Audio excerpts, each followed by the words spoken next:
Yeah, it's involved for sure. If you're on one of these profile-based sites, to include dating apps as well, where you know that you're going to be evaluated by whatever information you present, the most efficient way to use it is to design the profile so that you are filtering out the people you don't want to match with, right?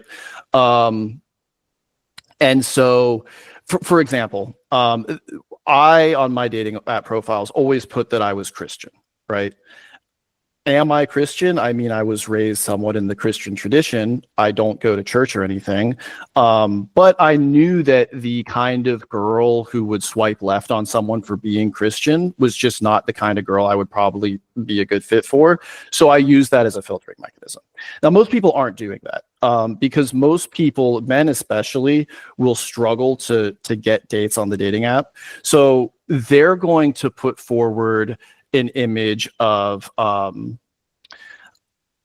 something that's very non-polarizing generally, right? And that's why these profiles that you see, I mean, there's all kinds of cliches and memes that people are familiar with. That's why a lot of the dating app profiles converge on this, like, I like to watch the TV show The Office, right? Because it's very non-threatening. It's something everyone likes, you know.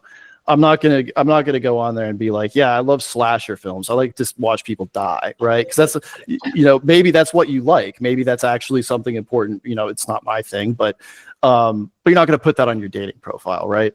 And it's the same reason men lie about their height. It's because, you know, if you're a guy and you're 5'5", well, you need to be with a woman who's okay with that. And if you tell women you're 6'2", you're going to go on a lot of dates where they're instantly like, you know, it's not good right away. But it's like the profile that is optimized for finding your one soulmate is not the same profile that's optimized for getting the most matches possible. And people very much err towards optimizing for the latter, of course. But then there's also the issue too of you want people using a dating app, they want false positives, they don't want false negatives, right? So you go in with, I want as many matches as possible.